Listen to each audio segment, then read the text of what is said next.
sec. We got knocked off. What a morning. Okay. Jeez. Yeah. Sorry. We got knocked off, but I think we're still resuming. So Jason, maybe back up just like 3 minutes or a point or two on that one. I'm sorry. Yeah. It looked like the Skype knocked us out. There we go. Oh, got it. Yeah. I mean, I think you're still, I hear you, but yes. I don't see you, but that's okay. Yeah. So what I was saying was that, when you start to think about what to write, the easiest thing to write is to answer questions that you normally get, right?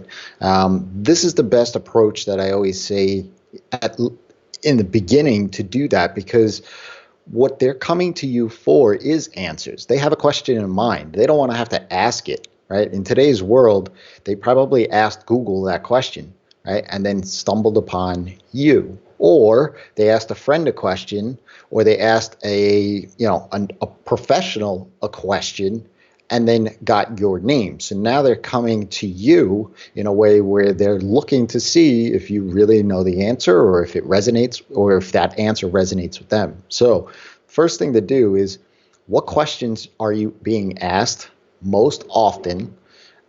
And then what is the answer, and what's the next step for them to do after you answer, right? And so you want to always be thinking about what's next and instruct what's next. And, Ashley mentioned something about 7 calls to actions in an email.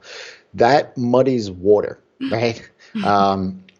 People get overwhelmed if they see too much. Just think of like the buzz feeds of the world, right? And if you don't know what that is that's really just a website that publishes probably close to 100 articles a day with these headlines, and it's just all over the place, and you don't know what to look at, and so on and so forth. Well, when you write an email, if you have too many things to them to click on, to look at, to take action on that you want them to do, they get confused, and it muddies the water. So I always say a singular call to action is best, 2, maybe 3 tops.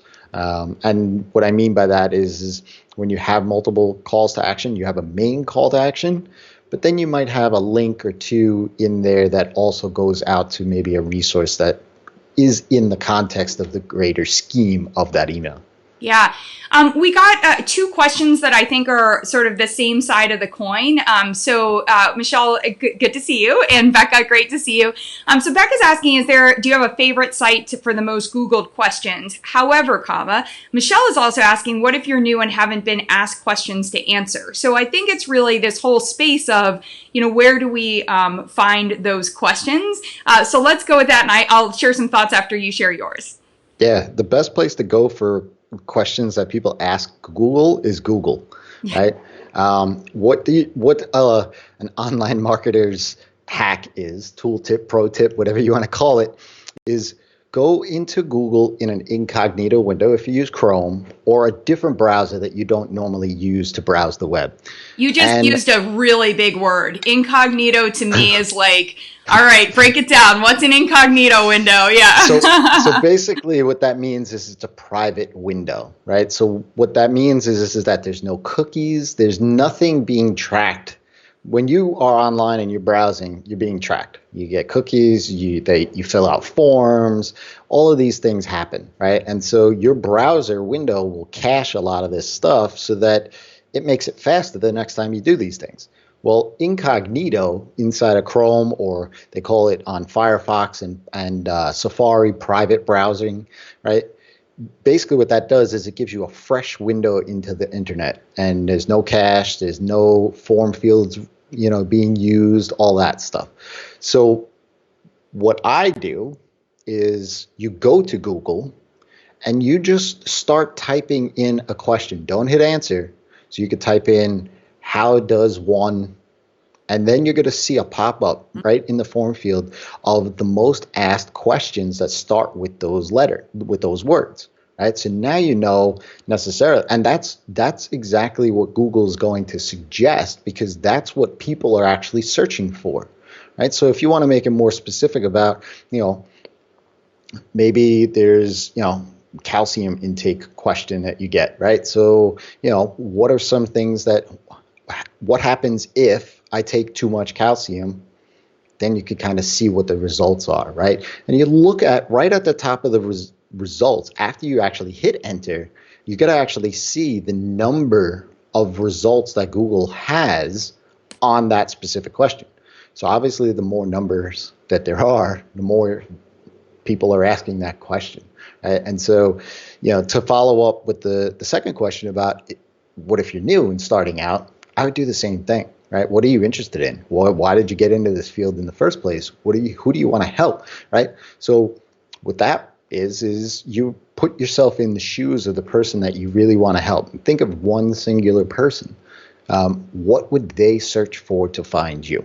Right? So whatever that question could be I'm struggling with sleep, supplements, whatever, right? Like I'm struggling with, or how do I take, or you just start to formulate the question inside of Google, and that Google suggestion box is going to appear, and then you know what people are searching for. I mean, especially in this pandemic situation that we're in now, that search box has totally changed from 3 months ago, 4 months ago, to a lot of virtual stuff. So, this virtual business school, everything around you, if you can consume and fast track your virtual space, you'll see even maybe there's a question out there like, how do I do virtual consultations, right? Mm-hmm. These sort of things that people are needing nowadays,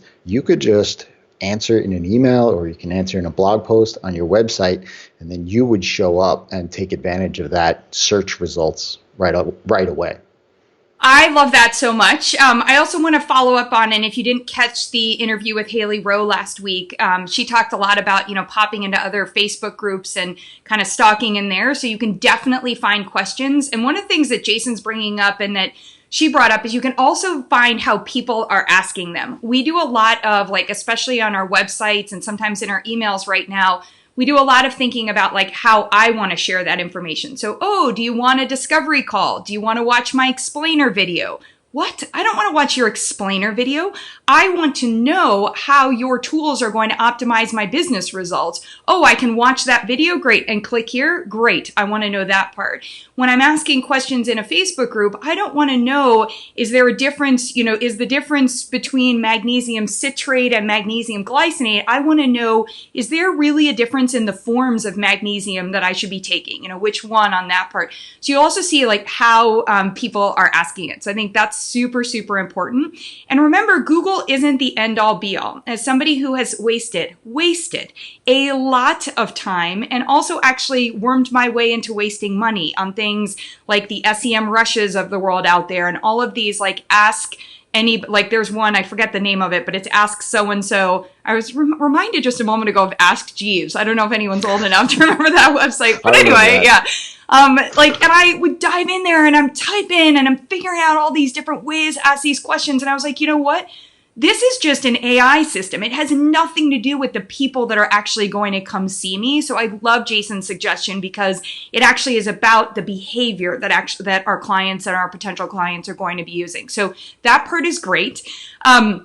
Jason, you have a fast fan in Rosemary here. She said, do you have any recommendations on website designers that truly understand, in all caps, our space? Are you for hire? We will have to negotiate. And also Rosemary saying very helpful information and never knew. But I actually think it's really important. We'll shift gears a little bit. So one of the things that we're going to be doing in the virtual business school is actually talking about how you set up your virtual business. And as you all know, I spend all day long talking to all of you about, what you have going on. We're looking at your websites. We're talking about your business offerings and things like that. And really great question, because your website design is so critical to, again, the experience that someone has. You could use our website as an example, which is currently under reconstruction because I've been so frustrated, for the last 6 to 8 months. When we went all in over a year and a half ago working with practitioners, we were really trying to navigate this dance between practitioners and patients coming over and clients and how do we do all of this. And we also have over 100 tools. So for a while it was just come to this page and figure out how you're supposed to buy all of this and how do you put it together. awful. It had nothing to do, where we're trying to go. So in bits and pieces, for those of you that have been on the journey, we've been collaborating as well as with our designer, which Jason is not our designer, but we all work together as a team on how to direct that. So Jason, I'd love a couple of your thoughts. And you got guys and gals, we are diving very deep into this in the virtual business school. So if we don't get everything addressed today, don't worry, you'll be getting more of that there. But Jason, if you could share some thoughts about how what you were just talking about with how your brick and mortar, like I'm imagining in my mind if you came up to a store and it like was just papered all over the wall with like everything that it offered and had 17 names to it, and you were just like, I don't even know if I'm going in for underwear or like going in to have my car serviced. So what do you recommend for the website?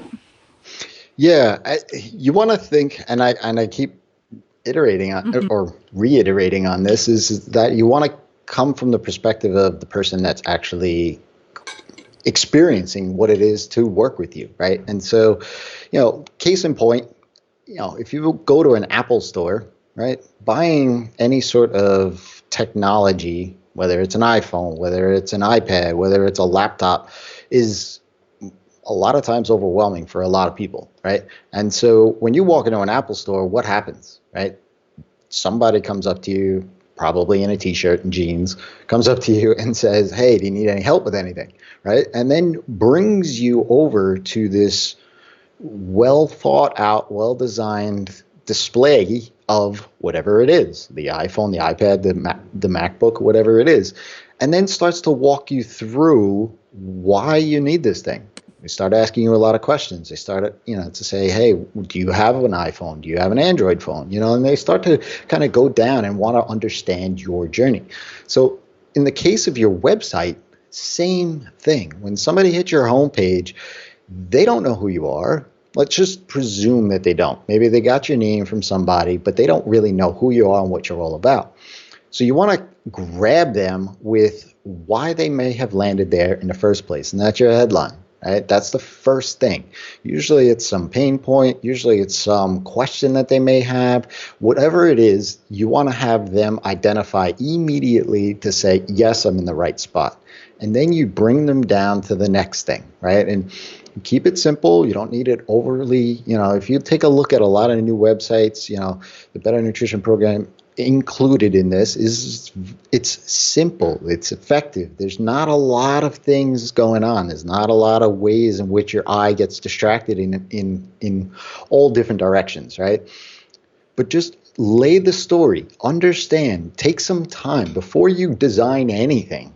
Take some time and think about what it is that you want that person to go through to ultimately get to you and buy from you, right? Whether that's booking a consultation call, whether that's signing up for a service, whether that is, downloading, a paid ebook that you might have or something else. Think about what that journey looks like. Write it out. Use pen and paper if you have to, but write it out. Then you have this asset that you can then go to a designer, because I'll tell you this much. Any designer that I work with now, they ask for this stuff.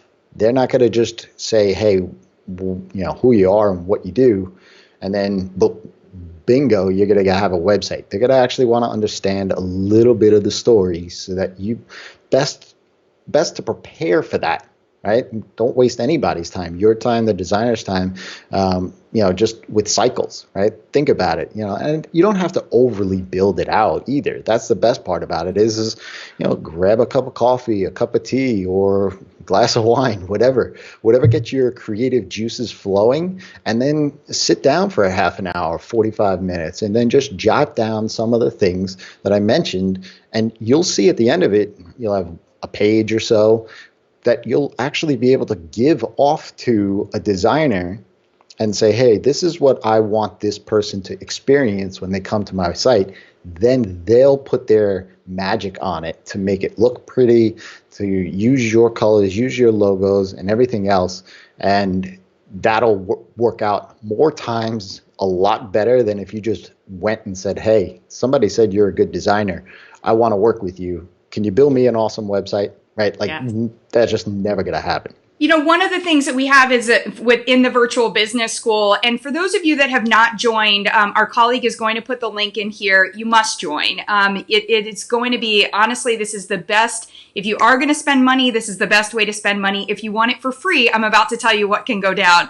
So the virtual business school for practitioners is free. Our partners at FullScript believe so much in how to empower you to have these better virtual businesses. They are helping us run it for free. So if you have a FullScript store, you will be able to have access for free. If you're a shop of tool owner, it's 50% off. If you're neither of those, it's $375, which if you want to spend that and not get a free FullScript store and save money on supplements and grow your business, totally your option and your call. But all of that information is in the link that Ann just shared. And one of the things we have and will be offering is a resource section. And Jason will be sharing some names of designers, but also what we're going to ask some of the designers, or what are the top questions that you would love people to come into the design request having answered, because that is like any proposal, you want to make sure that you're sharing that you are choosing a designer that's right for you. Awesome, Rosemary.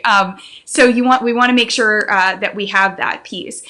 So I'm going to share a funny story and then get Jason's feedback on it. So a while ago, before I met Jason, before I met Clayton, our designer, before I was really aware of the power of what my website could be doing. Well, I should say this. The way my business model was before, I didn't have people purchasing off of my website. I had my website was the call to action there was to set up a consult with me, and then I handled the payment in there, or to work with me as a consultant, and they would pay me and we would do it that way. So I started developing all this content, and I was sort of in this transition mode going over to where I was finally going to have people coming to my site, and we were going to be trying to sell things there other than the consults. So at the time, I don't know if you all know Tony Robbins, but I had a client who was like, you got to come to this Tony Robbins thing with me, Ashley. I'm like, not for me. It's a cult, not going.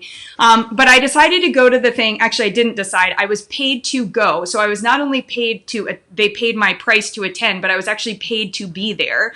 Because as I quickly learned, the food that was offered was not a great option. So I was helping make sure the food, and it was like this 6-day, there were so many pieces of it. But somehow in all of this, and probably who my client was, I got picked out, and Tony decided to talk to, the 5,000 people there about what I was doing. And I said, what do you want to do? I said, I like to change people's lives. I help them get, better nutrition and make their better choices and all these other things. And he goes, that's so nice. What a great hobby you have. And I was like, dude, you obviously don't know me. I'm paid to be here. I'm literally being paid to be in this seat. I know you're getting paid, whatever. And I was like all ego, and I'm like, what do you mean I get paid? And he's like, yeah. He's like, okay. It's like, well, and he went to my site, and there was no cash register on my site, and there was no way that anyone could pay me. And that was one of those things. There was like a click through to, you could get my book on Amazon. There was a click through all these other places. And he was like, so Ashley, someday, if you actually want to have a business instead of a hobby. And I was like, all right, now, are you ready? But it was a really good point. And I've been working with a couple of you, and we were talking about having conversations recently about how do you actually transition your website into a site where you're purchasing, or when do you make that decision?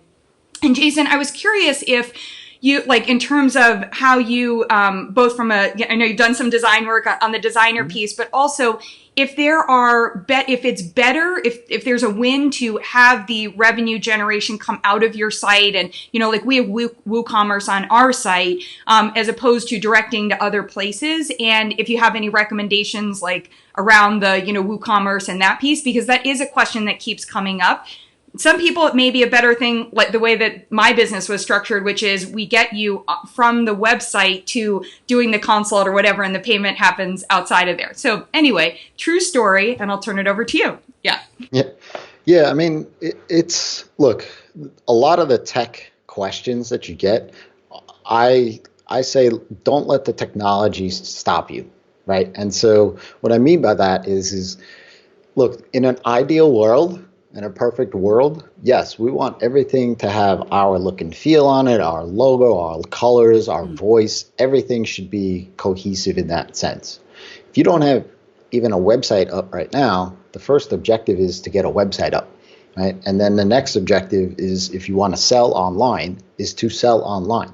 Now, whether they are under the same umbrella or not, at that point in time doesn't matter. It's really, and that's what's great about having the virtual business, is that it evolves. There's nothing set in stone. You can change things. You can learn about things and tweak things and be in that constant hamster wheel of improving your site, right? And so there are plenty of very good SaaS businesses out there that, if you have a book, right, or digital book rather, and you could, yes, go ahead and sell on Amazon, but you can use tools like Gumroad or Sendowl or any of those tools which are SaaS based. You pay them some What's SaaS, fee. Jason? What was that? What's SaaS, Jason? Oh. Other than what I got. No, I'm just kidding. But carry on. What's SaaS? Yeah. Yeah, SaaS is really software as a service, right? And so basically what it is you would pay them some monthly fee or some fee per transaction to deliver your product, but also take payment, right? And then you would link it up into your bank account. So that's like, and that you could set up in a night, right? Like, you don't need a designer for that. Really, you just kind of sign up and you go with it, right? And you put your thing up. And then all you have to do on your website is just put a link or a button to your product. And while it may not look seamless at first, at least you're out there. You have some call to action. You can direct people to. You can start learning what they say about you and what questions they have about you and your product and or service. And then you improve on that, right? And then once you start to get some feel for these things, then bring it in-house, bring it under your own umbrella, bring it under your own brand and voice and things of that nature. Look, hey, I've been selling online for a long, long time, since the late 90s, for myself as well as my clients, right? And there have been many times, whether it has been myself or my clients, when we've put up so much time and energy into a product and or service that we get so amped up about, we put it to launch, and then there's nothing but crickets. Nobody buys, nobody wants it, or even worse, 4 people buy. Right? Anyone else had this experience? Anybody feel like they have put their blood, sweat, and tears into an event, or something that they're working on and love it, and then they go to launch and crickets? Any other crickets? We've had crickets, yeah. and it's like demoralizing. It's like, why did I even bother, right? And it sucks. Well, what happens is you built in your own silo, right? The thing with the virtual world is it doesn't really matter what you think of what you're building and what you think of your product. It's what they think. People that are actually visiting your site, talking to you online, coming through an ad, all of these other things, it matters what they did. Now, look, you can still sell the same thing that you put all your blood, sweat, and tears into, but position in a different way that resonates with them. And all that is done through their language. How they talk about you and your product and your service is how they're going to buy, right? And so that's why I say, don't let the technology get stuck, right? Don't get stuck behind that. Get it out there into the wild. See how it works, right? Especially if you're starting out. You don't have a ton of eyeballs and a ton of traffic coming to you. So you want to be able to capitalize on that, right? And so if you're getting word of mouth referrals coming to you, have a button somewhere on your site to get them to take that next action. I mean, the marketer in me says the button, at least at a most basic level, should be collecting an email address. Then you can carry on that conversation. But if it's just, a digital product, maybe it's a digital version of a book you wrote, right? Whatever it is, put that call to action there so that somebody can click buy, right? And don't worry about whether or not it's all under the same umbrella. You can get there later. Yeah. I love that. And I want to take what you just said about the email, and I want to have a conversation about that. And just remind you all, we've got about another 10 or 15 minutes here with Jason. So if you have questions, this is your time. I am bringing our genius guy to you, and I want to be able to make sure that if you have any personal, if you have any specific to your business questions, we are happy to answer them. One of the ones that I see coming up a lot right now, and this goes back to the very start when I was saying that Dr. Jeffrey Glad made this great statement, you can't take a brick and mortar business and just make it virtual. There are a lot of isms, and I see this in different Facebook groups and conversations about, don't give your stuff away for free. Like, nobody should be giving anything away for free. And I feel like, for me personally, I've been asking all these different experts because I'm really successful. I've been doing this for 20 years. I have given away so much for free, but I always get something. And so I think it's this understanding of, like, don't just give something and not get something, but also have an understanding of what you're getting. So I'd love, Jason, for you to talk about in the virtual space, how that, like, what that notion is. First of all, you may disagree with me and you may say everything should have a price tag and, and pay for it. But what do you think, and what should we be doing? Yeah, look, I'm of the same ilk, right? Like, I give tons away for free, from my business and everything but I don't look at it that I'm giving it away for free. I collect an email address for that, right? Or, it could be under $10, right? Or it could be that there's a bigger long-term plan for the free content that I actually put out there, like a podcast or something, right? So I don't look at anything being given away for free. There is got to be a strategy to it, right? And so the easiest, most quickest win that you can think of is a lead magnet, right? Put it right front and center on your page, on your website.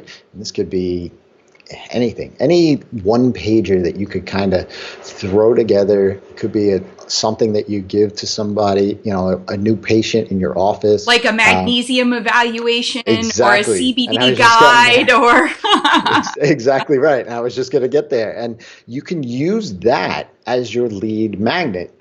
And what they are exchanging is their name and email address for it. And so now once you have that, look, in the virtual space, an email address is your asset, right? Like, if you have an email list, that's yours, right? I know we're talking on Facebook now, but if Facebook decides to go away tomorrow or change the whole game, right? You may not have all of the people that you're in contact with a mechanism to actually reach out and get them again, right? But if you have an email address, now you can talk to them any day of the week, anytime you want, right? And so that's why I always say, like, try to, at the very least, game plan something so that you can get an email address. And now, to that point, as far as, free, right? Have a strategy. Like, if you have a blog post, and this is an example that I like to share because everybody can get it, right? And what I mean by that phrase, what's next, right? You want to figure out what it is that you're putting out there into the world that makes sense for your ultimate game. Like, whatever your ultimate plan is for them to take action on with you, if that's to book a consult, if that's to sign up for something, if that's to buy a digital product, whatever it is, think about what that is, but what's the path leading up to it? So if you're a virtual trainer, right, and you're trying to get people to sign up to do workouts, but then you go ahead and put recipes on your website, there's a misalignment, right? While obviously all of that is in the grand scheme of getting healthy, the people that are coming in, that are opting in for the recipe, are looking to get healthy through nutrition. They're not exactly looking to work out. While some of them might get that, but for the most part, they're not. Instead, give your lead magnet of, like, hey, every 10 minutes, every morning for 10 minutes, you can do these 30 things, right? And get on your way to working out, right? Whatever the lead magnet could be. But you want to make sure that next step is in total alignment, because I get a lot of people coming to me saying, hey, my conversion rates are not where I think they should be. And conversion rate is basically any point in your sales process that you're trying to get somebody to the next step. Well, when I look at that, I say, okay, well, what's the end goal? And let's work backwards. Are all these steps making sense, or do I have to jump staircases in order to get there? And if I have to jump staircases, that's probably where you're losing the points from the conversion. So you want to think about what that looks like from a long game. You can put out tons of free content. You can go on podcasts. You can make up videos, all of that stuff. But what's the ultimate call to action at the end of those things to get the person who's paying attention to it to the next step with you? Awesome. So we're having a conversation off of that is about the discovery call and what you offer. I want to remind you all, definitely Carolyn especially, you may enjoy watching the interview that I did with Haley Rowe last week, especially the end of it, but it's all around the discovery call. And Brianne, awesome. And people want to know a little bit more. So I'm going to ask, if you don't mind, to comment. But Carolyn was saying her website call to action is to book online. Online bookings are way down since March. I'm open to booking 15-minute free, quote unquote, discovery calls. What's an idea to call it? And before we get into there, then Brianne is saying, I'm doing 15-minute complimentary discovery calls and have had good success with converting these to booking. And then Rosemary is asking, how do you keep it just 15 minutes? So I wanted to share something. Again, I keep bringing him up, but he's just a wealth of knowledge. Dr. Jeffrey Glad is going to be talking about this in the Virtual Business School, where he said one of the things right now we have to recognize that even though we think we have all this, our clients have a lot more time at home, they may be thinking about us as something that they don't want to spend that time on right now. And there's a lot going on in the psychology of that. Like, how do I know that I could even do an hour consult with somebody and be uninterrupted with my kids and whatever? I don't even have 10 minutes right now that's not happening. And so one of the pieces of advice that he shared, Carolyn, is actually taking your 60-minute consult. Don't charge any less, but actually set up calls for 15 minutes. And then when you're talking to someone, and if they want to keep going and you have the time slot available, you could say, do you want to do another 30 minutes? Or maybe we could go the whole hour, or, whatever on that part. And then the next time they book, they will book for the 30 or the 60. Right now, we just have to get them in the door and starting to connect with us again. I think another piece to that is just not saying book online right now. People want to know what they're actually going to get. So can I help you? Jason's taught me well. He's head nodding. But, do you think of something that you're doing in those sessions that, what's the outcome going to be? And that's what they're going to click on. And then it would be about, the session that you're calling up. And then I think the free discovery call, I'm super open to that 15 minutes. You would have gotten their email. So now they're on your email, or make sure you are doing that if they're setting up the discovery call so that they're coming onto your email. And we can talk for a minute about what to call it. And while I'm asking Jason to weigh in on that conversation too, Brianne, if you have any takes on how do you keep it to 15 minutes. One of the other things that came up with Haley last week that was so valuable is also don't lock into one 15-minute call and think somebody's going to buy a $6,000 package or a $600 package or even one session out of a 15-minute. One of the ways, the strategies that we talked about last week that you could keep it to 15 minutes is you could actually talk to them, hear something, suggest they go try something and say, could we set up time to talk about this on, if it's on Monday, on Thursday, set up another time slot in that part. And at that point, say to them, I'm seeing what's going on. Let me just ask, what's your objection to actually setting up a consult where I can help you with this? Or are you afraid that if we set up a consult, you won't get help? So you want to kind of get into their fears and objections. So that's just one pathway that came up. But Jason, I do want to go, we had a fairly lively discussion about this. I am very anti calling things a discovery call. That's like talking to us, like we're doing a discovery call. So what are some things that you've seen convert on a website? Could be book a call. It could be, what are some of the things that you think have worked and maybe put yourself in the mindset also of a healthcare practitioner on that part? Yeah. Always the transformation works. Right. So whatever you put on the button, right? And I did this as an experiment for me where, for my business, I used to call and discovery call and audit in my world is like the same, right? And I used to say, book a strategy audit, right? Well, nobody likes the word audit, right? Like that's a bad word, right? It's April, too soon, yeah. but the thing is, it's like, I was like, well, what else am I going to call it? Well, I didn't change anything right? I didn't change how I sell this thing. I didn't, like present it to potential leads or even put it on my website.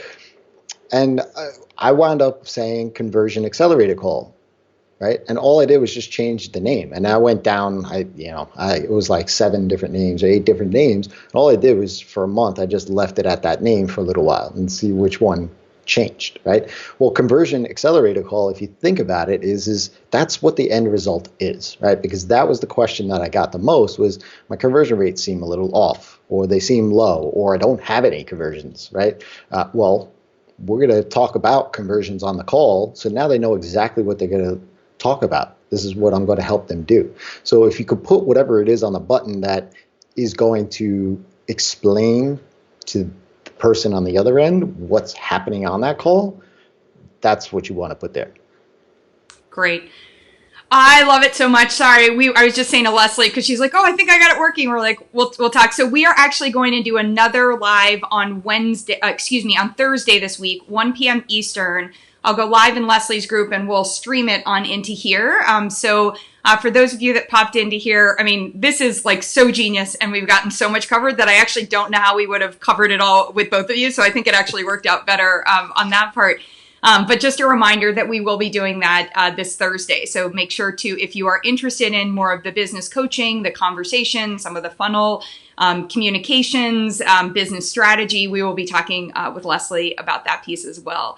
And yeah, I think that, one of the key takeaways here is that you've got to have a strategy. You have to have the right things, the tools. You have to have the tools and you've got to have a strategy. And your strategy is not a static thing that you develop when you were first creating your business and you step away from it. So one of the things that we do in our business is quarterly. We're consistently updating the strategy, based on what is working and what maybe even our objectives have changed or, what needs to be in place. Maybe we need different tools. So that is why the virtual business school is, in my mind, an absolute game changer. I've seen that there are a lot of things that are being offered. I've actually snuck in and participated in some of them. And there's great information and ideas. Like, I love it. I love seeing what other companies are doing and teams. We put this team together because honestly, this is the group that literally, like, me, I am all about practical tips and ideas and getting it done. And if that is what you're looking for, that's what this team is about. So the virtual business school, as I said, it's 30 days. That's intense. You got to have 3 hours. If you don't have 3 hours and you want to be and you want to come in, you will get the recordings for longevity. I like to say lifetime, but as Jason said, who knows what'll happen? But you will get those. You'll have access to those recordings. So it doesn't mean that you can't do this at a different point. So you can sign up and do it that way. But for those of you that are participating, look at your calendar now and make sure that you have time, because you want to take something like the session that Jason just did, which is going to be very similar to what we're doing in the business school, but diving deeper and look at some of those resources. And your homework that week is going to be to actually put something like this in place.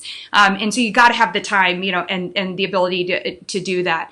Where do you go again for Thursday? Come right here. I'll stream it into here. If for any reason we have any issues streaming it into here, then what we'll do is, and on our customer service side, she will come in and post the link for where you should go just right before, but we will plan to be here live on Thursday at 1 o'clock.